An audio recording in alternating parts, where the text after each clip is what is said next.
नमस्कार, बहुत स्वागत है आपका इस बुलेटिन में। मैं हूं आपके साथ अवंतिका श्रीवास्तव। शुरुआत करें एक बड़ी खबर के साथ। रायपुर से बड़ी जानकारी। राजीव भवन में कांग्रेस प्रदेश कार्यकारिणी की बैठक लगातार चल रही है। कांग्रेस प्रदेश प्रभारी की अध्यक्षता में बैठक लगातार जारी।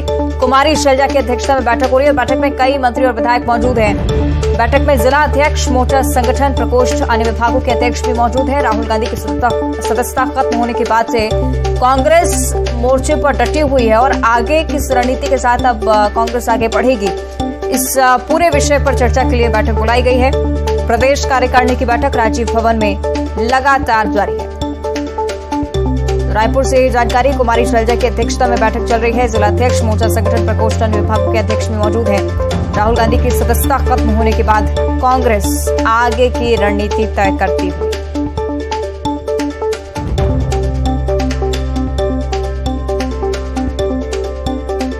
कांग्रेस का प्रदर्शन एक बड़े स्तर पर देखने को मिला और जिन राज्यों में कांग्रेस की सरकार है वहां पर कांग्रेस आगे किस रणनीति के साथ मैदान पर उतरेगी, क्योंकि चुनावी साल भी छत्तीसगढ़ में बहुत जरूरी है कि कांग्रेस अपनी भूमिका पहले से ही तय कर ले और इसीलिए कुमारी शैलजा की अध्यक्षता में बैठक बुलाई गई है। आगे की रणनीति को लेकर चर्चा हो रही है। हो सकता है एक बड़े स्तर पर आंदोलन कांग्रेस का लगातार इसी तरह से देखने को मिले, क्योंकि सीएम भूपेश बघेल भी इस बात का जिक्र लखनऊ में आज कर चुके हैं कि इस मुद्दे को जनता के बीच तक पहुंचाने की कोशिश की जाएगी। हालांकि इंतजार है कि इस बैठक के बाद कोई ठोस जानकारी सामने आए कि किस तरह की रणनीति पर अब कांग्रेस नजर आएगी। कुमारी शैलजा की अध्यक्षता में बैठक हो रही है। प्रदेश प्रभारी हैं कुमारी शैलजा। लगातार कई ठोस निर्णय लेते हुए कई कड़े कदम पार्टी की तरफ से उन्होंने उठाए, लेकिन इस मुद्दे को लेकर कांग्रेस की क्या भूमिका रहेगी, क्या पर्सपेक्टिव रहेगा, इसका खुलासा अब से कुछ ही देर बाद होगा जब कार्यकारिणी की बैठक के बाद कोई जानकारी सामने आएगी। फिलहाल से ममता लांजेवार का हम रुख करेंगे, हमारे साथ लाइव जुड़ी हुई हैं। ममता, सीएम भूपेश बघेल जिक्र कर रहे थे लखनऊ में कि इस मुद्दे को जनता के बीच तक पहुंचाना है। क्या इसी दिशा में कार्यकारिणी के बाद कोई फैसला आ सकता है? देखिए, कांग्रेस प्रदेश कार्यकारिणी की बैठक इस वक्त भीतर हो रही है और कांग्रेस प्रदेश कार्यकारिणी की बैठक इस वक्त भीतर हो रही है और कई मंत्री और विधायक भी मौजूद हैं और इसी को लेकर कुमारी शैलजा ने कहा था कि एक चक्रव्यूह रचा गया और राहुल गांधी को जो है उसमें फंसाने की कोशिश की गई। हम कानूनी लड़ाई तो लड़ ही रहे हैं, लेकिन इसके साथ ही दूसरी स्ट्रेटेजी पे भी कांग्रेस काम कर रही है। दो स्ट्रेटेजी जो है, दो रणनीतियों पे कांग्रेस काम कर रही है। एक तो कानूनी लड़ाई, दूसरा ये कि जनता के बीच में इसको बात को लेकर जाएंगे कि राहुल गांधी की जो संसद की जो सदस्यता रद्द की गई है वो किस तरीके से लोकतंत्र का हनन है, उनका कहना है कांग्रेस का। और अभी जो भीतर बैठक हो रही है वहां पर इसी बात को लेकर रणनीति बनाई जा रही है कि कैसे जो है इसको एक बड़ा मुद्दा बनाया जाए और आने वाले समय में यहाँ पर विधानसभा चुनाव भी है।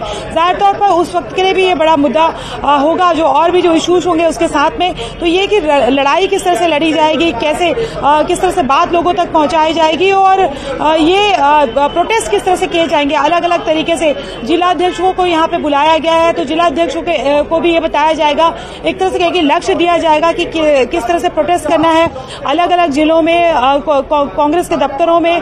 और अगर हम बात करें तो पीसीसी दफ्तर के साथ ही और कहां पर प्रोटेस्ट हो सकता है, इस पर रणनीति बनाई जाएगी। जी, निश्चित तौर पर देखना होगा। आप नजरें लगातार बनाए रखिएगा ममता, क्योंकि कार्यकारिणी की बैठक के बाद हो सकता है कांग्रेस की रणनीति स्पष्ट हो। फिलहाल एक और बड़ी जानकारी। कांग्रेस प्रदेश प्रभारी कुमारी शैलजा ने इस मुद्दे को लेकर क्या कुछ कहा, ये आपको सीधे सुना देते हैं। हमारे शीर्ष नेतृत्व की आवाज को दबाया जा रहा है, साफ तौर पर जिक्र उनकी तरफ से किया गया है। बीजेपी आवाज दबाने का काम कर रही है, कुमारी शैलजा ने कहा है। ओबीसी का मुद्दा लाकर समाज को बांटने की कोशिश की जा रही है। उसी दिशा में लगातार कुमारी शैलजा इशारा कर रहे हैं कि हो सकता है कांग्रेस की रणनीति जो हो वो जनता तक पहुंचने की हो। अब कांग्रेस डिफेंसिव नहीं होगी, साफ तौर पर वो जिक्र करती हुई नजर आई थी। और विधानसभा चुनाव में लोग बीजेपी की सोच को नकारेंगे। प्रदेश के लोग और कांग्रेस कार्यकर्ता राहुल गांधी के साथ हैं, ये वो कह चुके हैं। सबसे महत्वपूर्ण रीड के पत्रकार बंधु। और इस बीच लखनऊ का भी जिक्र करेंगे। केंद्र सरकार पर सीएम भूपेश बघेल ने जमकर निशाना साधा है। उन्होंने कहा है कि राहुल गांधी की आवाज को दबाया नहीं जा सकता। जनता की आवाज बन चुके हैं राहुल गांधी। राहुल गांधी के मामले को जनता के बीच लेकर पहुंचेंगे। सत्याग्रह करना कांग्रेस ने दुनिया को सिखाया है। अभी 2024 दूर है, भूपेश बघेल की तरफ से कहा जा रहा है। इस बात का भी जिक्र कि इससे पहले कोर्ट और जनता के दरबार में भी जाएंगे। नीरव और ललित मोदी ओबीसी वर्ग से नहीं आते हैं। बीजेपी ओबीसी का अपमान करती है। बीजेपी मेरा अपमान करती आई है। ये सीएम भूपेश बघेल इस बात को उठा रहे थे। साथ ही साथ रमन सिंह का नाम भी उन्होंने लिया। देश भर में बीजेपी आर्थिक जनगणना क्यों नहीं करा रही है, ये बड़ा सवाल उनकी तरफ से भी पूछा गया। 4.5 महीना भारत यात्रा किए, महंगाई, बेरोजगारी और समाज में जो खाई है उसे पाटने के लिए भारत जोड़ो यात्रा उन्होंने की है। सवाल राहुल जी का नहीं है, सवाल देश का है।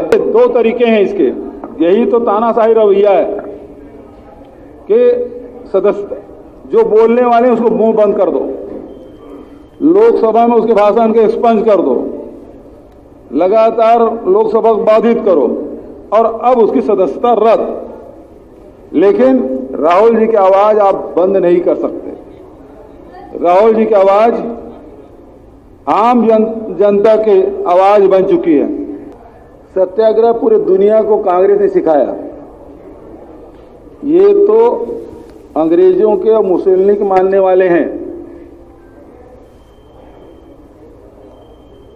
हमारी पार्टी है वो परंपरागत पार्टी है जो देश के ऋषि मुनियों ने, बुद्धिजीवियों ने जो कुछ दिया वो सब हमारे पार्टी संविधान में है। ये लोग मुसोलिनी से यही सीख किया है, जो विरोधी है, जो आपके विरोध असहमत है, उसे कुचल दो, दबा दो। और मैं तो पिछड़े जाति को हूं। हमारे यहां भारतीय जनता पार्टी के राष्ट्रीय अध्यक्ष पूर्व मुख्यमंत्री ठाकुर रमन सिंह, मुझे छोटा आदमी कहते हैं, इसके यहां भाई राजेश तिवारी के एक उपचुनाव हुआ अभी, वहां मुझे चूहा, बिल्ली, कुत्ता इन शब्दों से संबोधित किया। तो पिछड़ों के बारे में इनकी सोच क्या है और अभी तक की जाति जनगणना क्यों नहीं कराए? आगे बढ़ते हैं। भोपाल से बड़ी खबर है। पानी की टंकी पर एक पूरा परिवार चढ़ चुका है। जमीन पर कब्जे का विरोध लगातार इस परिवार की तरफ से कराया जा रहा है। पूर्व सरपंच पर यह गंभीर आरोप उनकी तरफ से। बैरसिया से पीड़ित परिवार भोपाल पहुंचा। पूर्व सरपंच सहित कई लोगों पर आरोप लगाए हैं और आरोपियों पर कार्रवाई की गुहार। पुलिस के साथ फायर ब्रिगेड की टीम भी मौजूद है। इस गुहार के चलते ही परिवार इस पानी की टंकी पर चढ़ चुका है, लगातार कार्रवाई की मांग करता हुआ। ये तस्वीरें आपको दिखा रहे हैं टीवी स्क्रीन पर। भोपाल की तस्वीरें, एक परिवार जो कि बैरसिया से यहाँ पर पहुंचा है। आज भोपाल की टंकी पर मेरी ज़मीन पे कब्जा कर लिया गया है, जिस पे तहसीलदार नजीराबाद का टीआई और पटवारी बैरसिया तहसील नजीराबाद थाना मेरे पास मेरी माता रानी 70 सालों से उस ज़मीन पे बनी है। उनके एक बेटी, 2 बेटा ख़त्म हो चुके हैं, मगर गांव के जो दमंग लोग हैं वो अभी तक मेरे परिवार का पीछा नहीं छोड़ रहे हैं। इसमें भोपाल कलेक्टर, एसपी, तहसीलदार, एसडीएम कोई भी सुनवाई नहीं कर रहे हैं। सबके मेरे पास कागज़ हैं, उसके बाद भी मैं निराश हूँ। मेरी गेहूं की फसल रुकवा दी गई है। मेरी खुद की ज़मीन है, उस पर कोई मामला नहीं चल रहा है। मेरे भाई के ऊपर पहले आग लगा दी गई 4 साल पहले। गया सरपंच देवा गौर, बाबूलाल गौर, मोतीलाल गौर, राधेश्याम गौर, ये गांव के दमंग लोग थाने को खरीद लिया। तहसीलदार जो मैडम है उसको खरीद लिया है। सहयोगी जितेंद्र ज्यादा जानकारी के लिए हमारे साथ जुड़ रहे हैं। जितेंद्र, क्या कुछ कहना है परिवार का? क्यों परिवार की अभी तक सुनवाई नहीं हो पाई है? देखिए, अगर बात करें तो ये युवक है, अभी टंकी पर चढ़ा हुआ है। कमल नामदेव इसका नाम बताया जा रहा है। अपने परिवार के साथ यहाँ बैठा है। बताया जा रहा है कि जो सरपंच हैं उनकी प्रताड़ना से तंग है। ऊपर आपको टंकी पर उसके पैर लटके हुए नजर आ रहे हैं और ये काफी देर से यहाँ पर आकर खड़ा हुआ है। हालांकि इसे नीचे उतारने के लिए प्रशासन जद्दोजहद कर रहा है। लगातार अधिकारी भी बात कर रहे हैं। हमारे साथ स्थानीय यहाँ पर टीआई हैं शौवज खान, हम उनसे भी बात करते हैं कि आखिरकार ये युवक क्यों चढ़ा है और इसकी वजह क्या है, क्या कैसे करके इसे नीचे उतारा जाएगा, क्या इसकी मांग है। क्योंकि लगातार ये आरोप लगा रहा है कि वहाँ के जो बैरसिया के सरपंच हैं वो उनका पूरा परिवार, साथ ही तहसील के भी कुछ अधिकारियों के नाम ले रहा है। इनकी प्रताड़ना से तंग आकर ये पानी की टंकी पर चढ़ा है। यहाँ पर पुलिस प्रशासन भी मौके पर मौजूद है। बड़ी संख्या पे ये जेल पहाड़ी है भोपाल का। यहाँ पर आप देख सकते हैं भीड़ लगी है चारों तरफ और इस युवक को देखने के लिए कि आखिरकार ये कर क्या रहा है, इसकी वजह से यहाँ पर काफी जाम भी लग रहा है। और युवक की मांग है कि कलेक्टर भोपाल यहाँ पर आए, उसकी बात सुने, उसके बाद वो नीचे उतरेंगे। अब देखने वाली बात है क्या कलेक्टर भोपाल यहाँ पर आ पाते हैं, मगर प्रशासनिक अधिकारी मौके पर भी मौजूद है। हम बात करते हैं। सर, क्या है युवक की मांग? युवक की जमीन का विवाद है और इसका 145 माननीय SDM साहब चल रहा है, कार्रवाई से संतुष्ट नहीं है, इसलिए यहाँ कलेक्टर साहब से मिलने की मांग कर रहे हैं। सर, कौन ऊपर टंकी पे? 3 लोग हैं, इसमें एक श्याम बाई है, कमल किशोर और अशोक। सर, बाकी भी रेस्क्यू के लिए इनको अगर कुछ करते हैं तो कुछ लोग ऊपर जाने की बात करें? बिल्कुल, अभी SDRF बुलाई है हमने, नगर निगम फायर ब्रिगेड आ गए। कलेक्टर से ही बात करेंगे? बात करा रहे हैं, मेरी फोन पे ही बात हो रही है, उन्होंने नंबर दिया अपना, चर्चा हो रही है। बिल्कुल, यहाँ पर देखिए आप अगर बात करें तो पुलिस अधिकारी मौके पर मौजूद है, प्रशासनिक अधिकारियों को बुलाया जा रहा है। हम आपको एक बार फिर से वो टंकी का दृश्य दिखाएंगे कि वो युवक जो कमल नामदेव उसका नाम बताया जा रहा है, वो टंकी पर किस तरह से बैठा है परिवार के साथ। उनकी एक माँ है जो बुजुर्ग माँ है और वीडियो एक जारी किया था उसने टंकी पर चढ़ने के पहले कि यहाँ पर वो आ चुका है और उसकी सुनवाई नहीं हो रही है। दबंगों ने उसकी जमीन पर कब्जा कर लिया है, उसे जो खड़ी फसल है उस पर काटने कब्जा कर लिया है। तो इस तरह से प्रताड़ित है पूरा परिवार। अब न्याय की गुहार को लेकर ये टंकी पर चढ़ गए हैं। प्रशासनिक अधिकारी मौके पर आएंगे, उसके बाद इसे समझा बुझाकर नीचे उतारने की कोशिश करेंगे। जब तक ये जो हाई वोल्टेज ड्रामा यहाँ पर लगातार जारी है। पूरा जेल पहाड़ी का रोड है, यहाँ पर अब जाम लग चुका है, लोग जगह जगह पर भीड़ लगाकर रुक चुके हैं। प्रशासन की अब जो ये है कि हाँ लोगों को किस तरह से हटाए ताकि किसी तरह की कोई हादसा ना हो, और उस युवक को भी समझाइश दी जा रही है लाउड स्पीकर के जरिए कि वो वहीं पर बना रहे, उसकी मांगों को सुना जा रहा है। जी चलिए, यानी कि प्रशासनिक स्तर पर बहुत कोशिश की इस परिवार की पूरी मदद की जाए। फिलहाल शुक्रिया आपका जितेंद्र ये तस्वीरें हम तक पहुंचाने के लिए। और आगे बढ़ते हैं, बात करेंगे दुर्ग की बड़ी जानकारी सामने आ रही है। इंजीनियर के छात्र की सड़क हादसे में मौत हो गई है। भिलाई के निर्माणाधीन ओवरब्रिज पर यह हादसा हुआ है। बाइक के अनियंत्रित होकर गिरने से दुर्घटना हुई है। खुर्सीपार थाना क्षेत्र का यह पूरा मामला। दुर्ग से जानकारी आपके साथ साझा कर रहे हैं। इंजीनियरिंग के छात्र की सड़क हादसे में मौत हुई है। निर्माणाधीन ओवरब्रिज पर यह हादसा हुआ है। बाइक के अनियंत्रित होने के चलते ये दुर्घटना और इस छात्र की घटनास्थल पर ही मौत हो गई। तो भिलाई के निर्माणाधीन ओवरब्रिज पर यह गंभीर हादसा, बाइक के अनियंत्रित होने से बाइक गिरी और उसके बाद इंजीनियरिंग के छात्र की इस दुर्घटना में जान चली थी। तो खुर्सीपार थाना क्षेत्र का यह पूरा मामला है। क्या कुछ मौके पर स्थिति रही, इसको लेकर पुलिस अब लगातार तफ्तीश में जुटी हुई।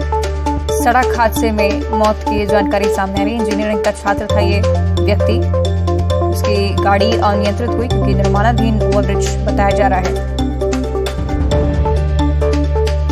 शायद चलने योग्य ना हो ये ओवरब्रिज, लेकिन छात्र वहां से गुजरने की कोशिश कर रहा था। अनियंत्रित हुई बाइक और उसके बाद ये गंभीर हादसा। सड़क हादसे में इंजीनियरिंग के छात्र की घटनास्थल पर ही मौत हो गई।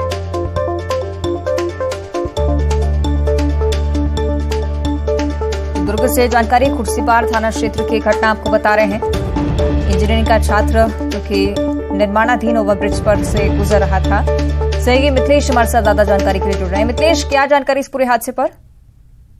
देखिए, बताना चाहूंगा कि भिलाई से लेकर रायपुर के बीच में 5 ओवरब्रिज का निर्माण किया जा रहा है। इस वजह से सड़कों की स्थिति बेहद खराब है। इसी के तहत में आज जो है खुर्सीपार के डबरापारा क्षेत्र में जब एक इंजीनियरिंग का छात्र था, वो अपने पिताजी के इलाज के लिए रायपुर एम्स बाइक में बैठा कर ले जा रहा था। उसी दौरान गड्ढे की वजह से उसकी बाइक अनियंत्रित हो गई और वो सड़क पर गिर गए। सड़क पर गिरने की वजह से एक और उसके पिताजी गिरे और दूसरी ओर सड़क पे जैसे ही गिरा उसके पीछे से हाईवा आ रहा था, हाईवा ने उसमें अपनी चपेट में लिया जिससे उसकी दर्दनाक मौत हो गई। इस तरह से एक बड़ा हादसा घटित हुआ है जिसमें कहीं न कहीं जो निर्माणाधीन ओवरब्रिज है, जो निर्माण करने वाली एजेंसी, उसकी लापरवाही सामने आ रही है, क्योंकि जो सर्विस रोड को जो मेंटेनेंस होना चाहिए वो उस तरह का नजर नहीं आ रहा है। और यही वजह है कि लगातार दुर्घटनाएं हो रही है। आज सिर्फ एक घटना नहीं हुई, इसके पूर्व में भी कई दुर्घटनाएं हुई जिसमें कई लोगों की मौत भी हो चुकी है और कई लोग घायल हैं। तो इस ओर जरूर ध्यान देना चाहिए और आवश्यक कार्रवाई भी की जानी चाहिए। मिथिलेश, क्या कोई वैकल्पिक मार्ग वहां लोगों को नहीं दिया गया इसके लिए? देखिए, बताना चाहूंगा कि ये NH-53 का एरिया है जो मुंबई से लेकर कलकत्ता के बीच तक गुजरता है। यही मेन हाईवे है जो सभी को जोड़ता है, लेकिन ऐसी कोई वैकल्पिक व्यवस्था नहीं है कि हम उस रोड को छोड़ के कहीं और दूसरे सड़क का सहारा लेकर हम आगे बढ़ सके। तो लिहाजा जितने भी जो हैवी व्हीकल्स हैं वो भी वहां से गुजरते हैं, लाइट व्हीकल्स वो भी गुजरते हैं, और सबसे बड़ी बात यह है कि भिलाई शहर के बीच से होकर ये नेशनल हाईवे गुजरता है। भिलाई को 2 भागों में बांटता हुआ ये गुजरता है। यदि ये बाहरी क्षेत्र में होता तो एक बार की दुर्घटनाओं की संभावना कम होती है, लेकिन शहर के बीचों बीच होने के कारण जो शहरी लोग हैं वो नेशनल हाईवे का ही सहारा लेकर आना जाना करते हैं, और यही वजह से बार-बार हादसे हो रहे हैं। शुक्रिया आपको मिथिलेश फिलहाल जानकारी के लिए। आगे बढ़ते हैं, महासमुंद से अगली बड़ी खबर है। मछली से भरी पिकअप वैन पलट गई है। हादसे के बाद सड़क पर मछलियां बिखरी हुई हैं। तस्वीरें आपको दिखा रहे हैं, पिथौरा मेमरा के पास ये हादसा हुआ है। नेशनल हाईवे पिथौरा पर मछलियां लगातार तड़पती रही। तस्वीरें आपकी टीवी स्क्रीन पर महासमुंद की तस्वीरें हैं। मछलियों से भरा एक पिकअप वाहन यहां पलट गया और सड़क पर मछलियां बिखर गई। पिथौरा मेमरा के पास ये हादसा हुआ है।